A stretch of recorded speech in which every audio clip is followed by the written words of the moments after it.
અમદાવાદમાં ઉમેદવાર જો જાહેર થતા જ કોંગ્રેસમાં મોટો ભડકો જોવા મળ્યો। ટિકિટ ફાળવણીમાં ડખો થતા મામલો મેદાને આવ્યો છે। અમદાવાદ શહેર કોંગ્રેસના દિગ્ગજ નેતા રાજુ પટેલ નારાજ થયા છે। ટિકિટની વિતરણની કામગીરી હતી એમાં રાજુભાઈની નારાજગી હતી અને એ નારાજગીને જોતા ત્યાં વેજલપુર, સરખેજ, આ જે વોર્ડ છે જોધપુર વોર્ડ છે ત્યાં કોંગ્રેસના જે કાર્યકર્તાઓ છે જેમને ચૂંટણી લડવાની હતી એ તમામ કાર્યકર્તાઓએ આ બોર્ડમાં કોંગ્રેસના મેન્ડેટ લેવાની ના પાડી દીધી છે। જૂના જોગીઓ કે જે વર્ષોથી કોંગ્રેસની ચૂંટણીઓ હારી જાય છે એ પોતે પણ જીતી નથી શકતા એવા જૂના જોગીઓ એ સ્ટેજ ઉપર બેસી અને મોટી ભાકા ફોજદારી કરી અને ચૂંટણી વિતરણના દાવા કરે છે। આમ આદમી પાર્ટી અને એઆઈએમ જ્યારથી અમદાવાદની અંદર સક્રિય છે ત્યારથી કોંગ્રેસની જે બેઠકો છે તેમાં લગાતાર ઘટાડો આવી રહ્યો છે। આખો વિડીયો જોતા પહેલા હજુ પણ અમારી ચેનલને સબસ્ક્રાઇબ નથી કરી તો યુટ્યુબ પર સબસ્ક્રાઇબ કરો અને ફેસબુક અને ઇન્સ્ટાગ્રામ પર ફોલો કરો।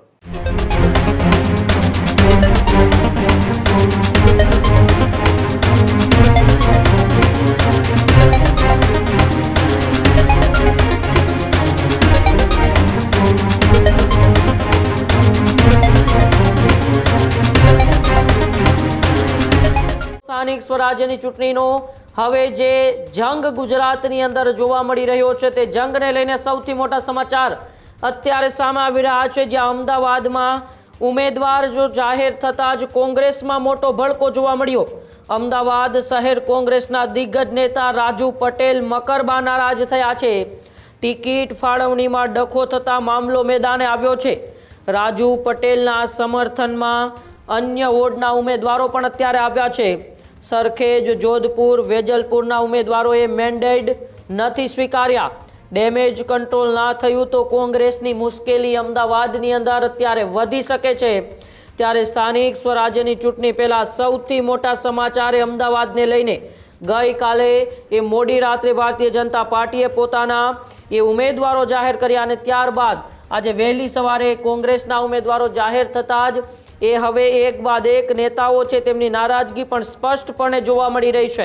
ત્યારે અમદાવાદ શહેર કોંગ્રેસના દિગ્ગજ નેતા રાજુ પટેલ નારાજ થયા છે। ટિકિટ ફાળવણીમાં ડખો થતા મામલો છે મેદાને આવ્યો છે। રાજુ પટેલના સમર્થનમાં અન્ય વોર્ડના ઉમેદવારો પણ અત્યારે એ આવ્યા છે। ત્યારે વેજલપુર, જોધપુર અને સરખેજ અને અન્ય વોર્ડના ઉમેદવારોએ પણ મેન્ડેટ અત્યારે પરત ફર્યા છે। અમદાવાદ કોંગ્રેસમાં ટિકિટની ફાળવણી થતાં જ આ મોટો ડખો અત્યારે થયો છે। ત્યારે વધુ માહિતી માટે મારી સાથે એ કિશન ફોન લાઈન ઉપર જોડાયેલા છે। કિશન, જે રીતે ગઈકાલે એ મોડી રાત્રે ભારતીય જનતા પાર્ટીએ પોતાના ઉમેદવારો જાહેર કર્યા અને ત્યારબાદ વહેલી સવારે કોંગ્રેસે પણ પોતાના ઉમેદવારો જાહેર કર્યા, પરંતુ ઉમેદવારો જાહેર થતાની સાથે જ અત્યારે હવે ભડકો જોવા મળી રહ્યો છે અને દિગ્ગજ નેતાઓએ નારાજગી જોવા મળી રહી છે। બિલકુલ ઉમંગ, વાત કરવામાં આવે તો જે રીતે કોંગ્રેસ હજુ સુધી પોતાના પૂર્ણ જે ઉમેદવારોની યાદી છે હજુ સુધી પૂર્ણ ઉમેદવારોની યાદી ઓફિશિયલ જાહેર નથી કરી શકી। તમામ જગ્યાએ ફોર્મ ભરાવવામાં આવી રહ્યા છે।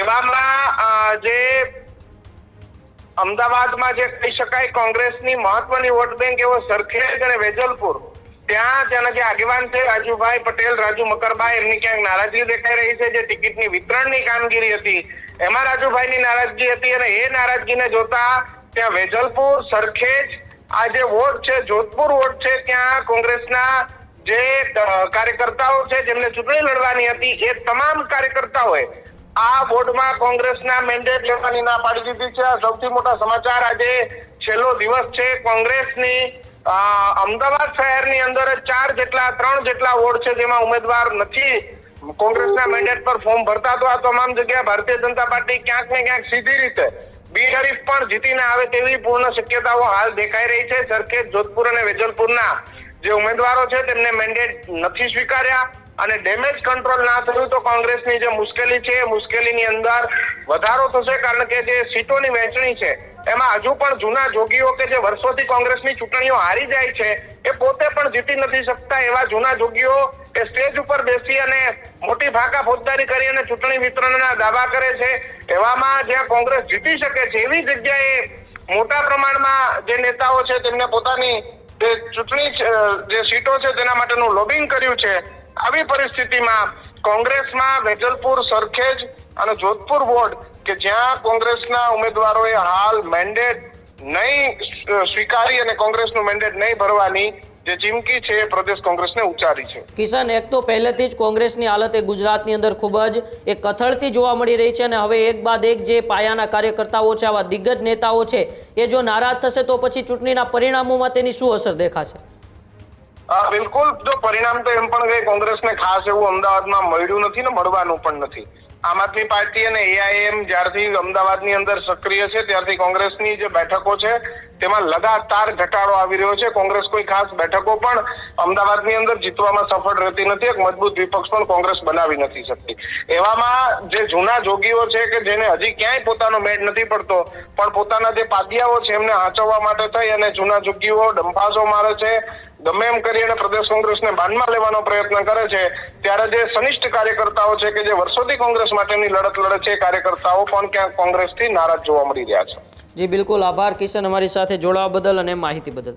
આ જ પ્રકારની તમામ અપડેટ જોવા માટે ન્યૂઝરૂમ ગુજરાતને લાઇક, શેર અને સબસ્ક્રાઇબ કરવાનું ભૂલતા નહીં.